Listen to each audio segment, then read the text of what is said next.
daí relato do meu avô, relato de motorista de táxi, de gente que chegava no cemitério, falava assim, olha, onde você mora? Aí eu moro ali. Minha casa é ali. O motorista de táxi pegaram a porta do cemitério, que não é trancado que nem hoje. E chegar no cemitério e falar que minha casa é aqui.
E pagar a pessoa e entrar dentro do cemitério.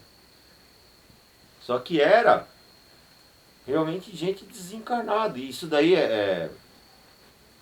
o taxista, na verdade, era irmão do Agenor, que era o médium que trabalhava. E assim, tinha muito desses relatos de aparição de gente que morreu no hotel. Nós tínhamos lá vizinhos lá, nós tínhamos italianos e espanhóis que moravam perto da gente. Então um dos espanhóis, que tinha amizade com meu avô, ele morreu e tal, foi enterrado até no cemitério da Vila Formosa. Um tempo atrás aí, ele estava, né, mais de uma pessoa viu, ele andando na Vila Formosa, esse senhor. Porque tinham essas aparições. Verdade. As aparições. É uma coisa muito... antigamente, não sei se por causa do magnetismo do planeta, era uma coisa que tinha esse tipo de acontecimento.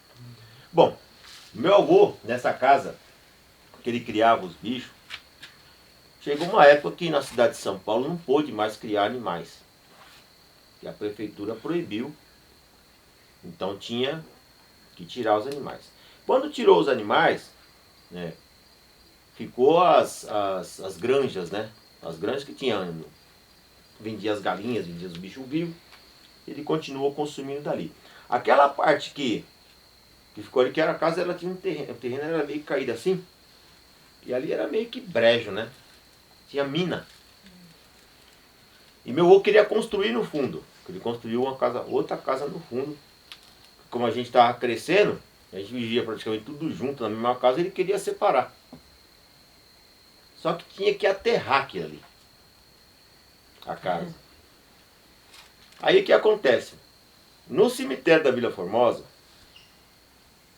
a quantidade de lápide que não se usava mais, aquelas pilhas de lápide, com o nome de gente que já tinha desfeito já a exumação, ele catou um caminhão daquele lá, que não pagava nada, um caminhão daquele de lápide para fazer o aterro do terreno. Fazer o aterro do terreno para... A minha mãe quase endoida. Porque assim, minha mãe era médium. Minha mãe foi mãe pequena de terreiro. Aí você imagina, ele aterrou ali com as lápides, aterrou, né, bateu, né, quebrou, né, bateu. A energia que tinha aquilo ali. Nossa Senhora. Então a gente morava, depois meu avô mudou para essa casa, viveu bem ali, tudo bem que depois ele infartou ali, né? Acho que até por causa da idade, fumava muito, bebia muito. Depois da casa pronta,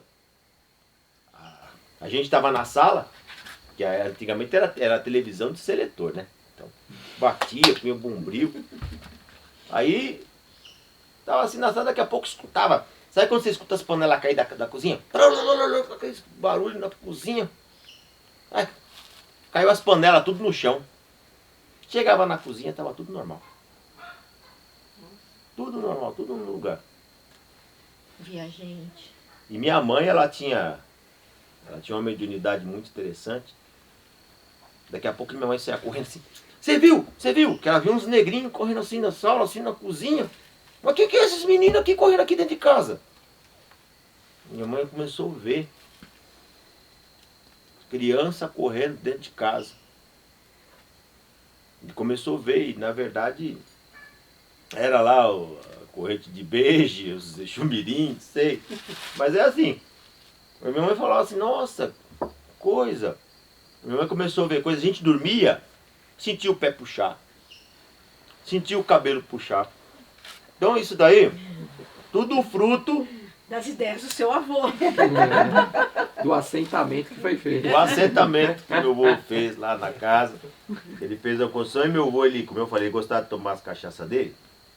Ele vinha do cemitério. Na época que ele estava como coveiro, então ele tinha um horário de dia. Então trabalhava lá até 5 da tarde, das 5 às 6 ele fazia o ritualzinho dele de tomar a cachaçinha dele. Né? E chegava de vez em quando em casa, né? Daquele jeito, né? O velhinho. Aquelas botas sujas de terra do cemitério. A gente estava lá em casa daqui a pouco, quase deitado lá em casa, estava frio, né? E as escadas feitas de cimento criava aquele lodo, né? E tinha uma escadaria para ir para a casa do fundo, aquela escadaria grande. Daqui a pouco você escutava assim. Falei, pronto, agora o velho se matou lá na escadaria. Tanto que bebeu, né? Vai escutar assim, filho da peste, gota serena. E ele se levantava, ele não se machucava. Bruto demais. Dizem que Deus protege as crianças e os bêbados nas quedas. Isso daí é uma... São coisas que na verdade a gente vivenciou. E ele ficava, botando a questão das histórias, ele ficava lá no quintal, lá no fundo. Entre a casa da frente e a casa do fundo tinha um quintal. Quintal que ele cimentou. Né? Na época que nós éramos pequenos, lembro até que tinha um poço que puxava água. Depois acabou tudo isso daí, né? Tudo veio a empresa Sabesp, canalizou, né? E tal. Mas antes era tudo muito diferente. Porque nem aqui no sítio tem um poço, só que lá puxava na mão, né? Era no baldinho. Tinha uma nivelinha para puxar a água. E aí ele ficava lá de noite, e de noite ficava aquela penumbra, né? Às vezes acendia até uma vela, assim, porque não tinha luz, que nem tem a facilidade de hoje. E a luz era amarela, né? E ele ficava contando as histórias dele, do lobisomem que ficava ali, na seringueira lá, no João de Três. Ah, mas você teve uma experiência no cemitério de ver algo parecido. Um trabalho no cemitério que você viu, que nem um bicho vindo. Ah, isso daí é uma coisa. Teve uma vez, nós fomos com o terreiro da Mãe Olga. Era que eu tinha uns 8, 9 anos. O terreiro lá da manhã no cemitério, todo mundo de preto. Vamos lá, trabalhar lá no cemitério. E tem uma. Até hoje tem esse lugar que eu mostrei para a mãe Cláudia. Um lugar lá que a gente fazia os trabalhos de noite. E nós estávamos lá dentro do cemitério. O seu Marabô estava trabalhando assim. Daqui a pouco olhamos de longe assim, as árvores, que hoje são árvores grandes, copa grande, elas eram árvores baixinhas. E a gente viu de longe. Parecia um macaco pulando num galho e no outro assim, ó. E o cemitério é grande. E você vê aquele negócio pulando e vindo pra cá. Aí a Mita, que é a irmã da mãe Olga, bateu assim nela assim, ou no Exu, mostrou, apontou assim. O Exu falou assim, agora vocês vão pegar as coisas de vocês, sai e não olha para trás. Só que o sai É grande, é 500 metros para você sair. Sai e não volta, não olha para trás. Ó, todo mundo no cemitério. Daqui a pouco chega a manhã, toda esfaforida lá. O que aconteceu? O que aconteceu? Eu não sei o que era, mas era alguma coisa terrível. Porque o cemitério da Vila Formosa, ele até hoje, ele tem um grande influxo de vibração. Tem muita gente que faz trabalho de maldade ali. Né? Tem muita gente que faz trabalho para derrubar os outros, para prejudicar. Tem isso daí, tem muito. E tem uma outra história também, que é a minha mãe de santo incorporada na Pombagira. Ela fez um ponto de pólvora bem grande na encruzilhada do cemitério. Assim. Aí tinha aqueles camburão preto e vermelho de antigamente. Tá vindo a polícia ali, né? Aquele escuro, um breu. E a polícia vindo ali. Daqui a pouco a cambona dela, que é a Mipe. A polícia tá vindo ali. A Pombagira olhou assim. Deu aquela gargalhada e tocou o fogo no ponto que ele fez. A polícia parou o carro, que era uma descidinha assim dentro do cemitério, parou a viatura e voltou de ré. Não, na verdade, a polícia, como eu falo assim, a polícia ela respeitava muito. A gente nunca teve problema, principalmente na época dos militares, a Umbanda nunca teve problema. Os militares, na verdade, eles recorriam muito aos terreiros de Umbanda, né? Então tinham muito essas coisas assim que eram coisas bacanas dentro do contexto da convivência, né? O terreiro de Umbanda era muito mais assim, uma coisa mais próximo do povo, porque não tinha médico que nem tem hoje. O médico que tinha era o benzedor. A pessoa precisava de uma cura, estava doente de alguma coisa, ia na benzedeira. E assim, os mais humildes, eles recorriam aos terreiros de Umbanda, como recorre até hoje. Sim. Infelizmente, hoje, por conta de muito religioso de Umbanda, as pessoas que vão aos terreiros, na sua grande maioria, por isso que eu bato muito pé em relação à assistência, porque tem gente que não vai atrás de um caminho, de se curar, porque tem uma visão ruim da religião de Umbanda, não por conta da Umbanda, por conta de falsos umbandistas, por conta de gente aproveitadora, né? Então, assim, a pessoa vai lá na macumba, né? Ah, eu vou na macumba lá porque eu quero puxar o tapete de um. Isso daí, infelizmente, não tem nada a ver com a Umbanda. A Umbanda é o quê? É um caminho divino, é um caminho onde a pessoa se aperfeiçoa espiritualmente, onde o médium aprende a lidar com forças espirituais para beneficiar as pessoas e, lógico, viver bem dentro do seu lar. Então essa é a função da religião de Umbanda. A questão de nós cantar aqui os causos, porque assim, tem muita coisa legal dos antigos, né? Que a gente fala eu tive uma aproximação muito grande com meu avô, com meu padrinho Abdias. Pena que pessoas que vão embora cedo na vida da gente, né? Eu falando daí também por quê? Porque eu tenho certeza que onde meu avô deve estar bem.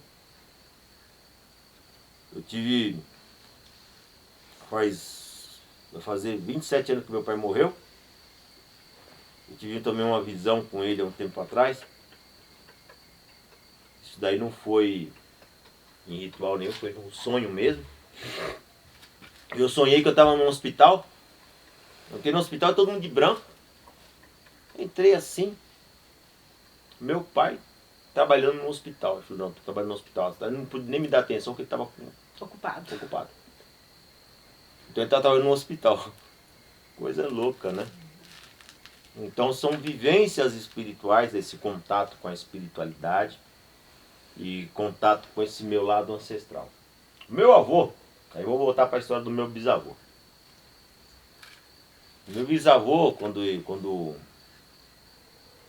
meu avô nasceu, estava tendo uma briga entre famílias na época, que era uma família Silva e os Maracaípe. Briga de terra, briga de morte. Onde uma família estava matando A outra família. a outra família. E meu avô, eles matavam quando nascia.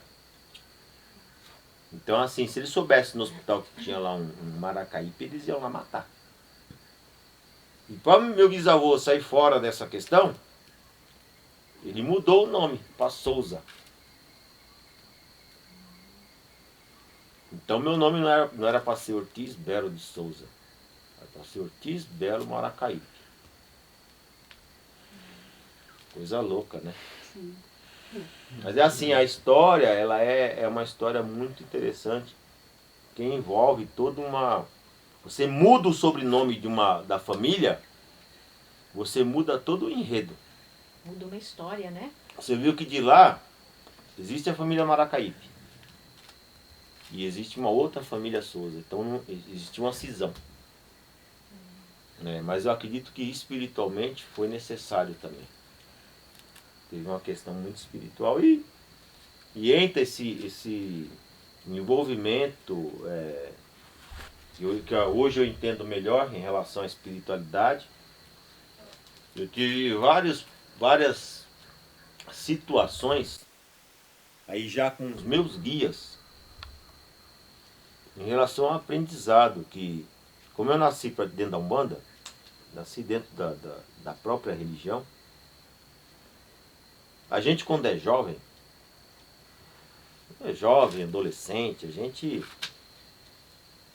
segue, mas não segue 100% as coisas, né? Sabe que a gente quer às vezes mais tranquilidade, não quer tanta responsabilidade. Não, Né? Eu sempre fui um jovem um pouco rebelde, mas muito trabalhador. Eu trabalho desde os 11 anos de idade. E aí é uma outra particularidade. Não vem ao caso entrar a fundo, mas eu sempre procurei ter eu mesmo as minhas coisas, né? Eu ter mesmo as minhas... Dos 11 anos até agora, prestes a fazer 51, eu nunca fiquei sem trabalhar. Nunca. Falar assim que eu fiquei um mês sem emprego, isso nunca aconteceu. Eu sempre estive trabalhando. Graças a Deus sempre estive empregado. Faz 32 anos que eu trabalho numa empresa. Então eu sempre tive um emprego. Antes de entrar nessa empresa eu trabalhei em outras coisas. Enfim, aí é outra coisa. Mas teve uma situação, eu estava ali na faixa dos 16 para 17 anos. Teve uns amigos da Vida Torta. Falou assim: Ortiz, você vem aqui. Esse amigo ele era mais velho que eu. Vem aqui que eu quero te encontrar, que eu vou te mostrar um negócio aqui, tem um negócio legal aqui. Isso aqui era coisa errada, coisa atrapalhada. Aí eu lembro que eu saí de casa, era um dia de inverno. Era um dia de inverno, um dia frio. Eu estava indo fazer alguma coisa errada. Uma coisa que não podia fazer. Aí, eu saí de casa, entrei na Avenida Antônio Manuel, só escutei.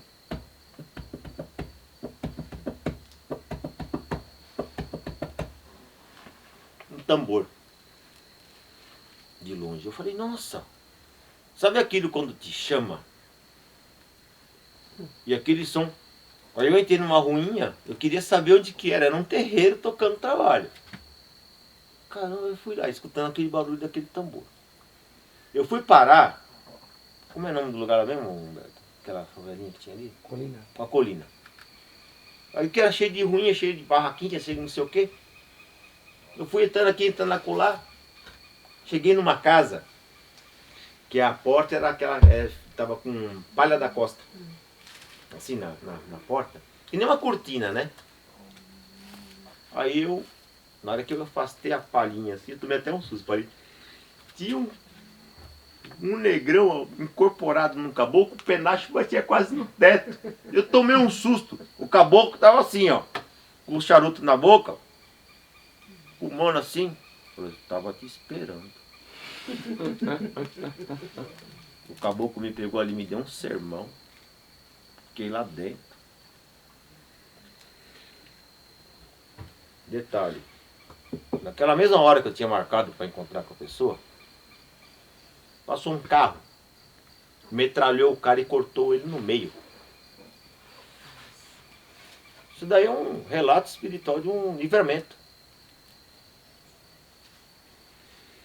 Nunca mais eu fui atrás de nada que fosse contrário aos desígnios positivos da espiritualidade.